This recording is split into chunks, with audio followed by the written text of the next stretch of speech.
Madame, monsieur, bonsoir. De 18 bureaux des ACDIC occupés par des chômeurs hier soir, on est passé à 26 ce soir sur les 600 que compte la France. Le mouvement prend donc une certaine ampleur.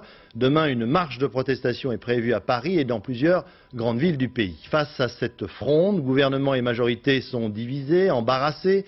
Certains élus socialistes, sans attendre une réponse globale du gouvernement, ont décidé de prendre des mesures d'urgence. C'est le cas aujourd'hui, notamment à Marseille, où le président du Conseil général, le socialiste Lucien Végan, a décidé de débloquer plusieurs millions de francs. Jacques Cardoz, Vincent Desembre.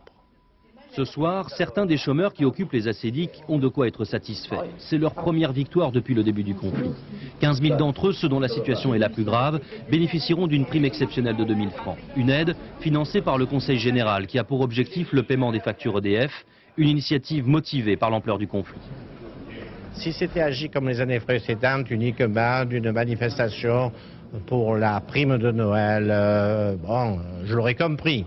Mais si vous voulez, je n'aurais peut-être pas mobilisé les moyens que je suis en train de mobiliser.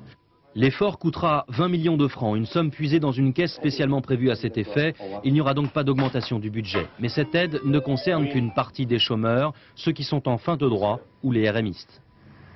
Le Conseil général prend en charge tous ceux qui ne dépendent pas de la CEDIC. Donc effectivement, il ne peut pas faire plus. Et il considère à juste titre, et nous avec, que ceux qui dépendent de la CEDIC, c'est à la CEDIC de payer.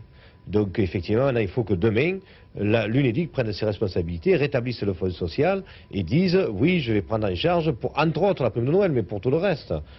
En prenant cette initiative, Lucien Végan reconnaît s'être démarqué du gouvernement. La date de cette annonce n'a sans doute pas été choisie au hasard, à la veille du conseil d'administration de l'UNEDIC. Sans doute la dernière chance d'obtenir gain de cause pour nombre de chômeurs.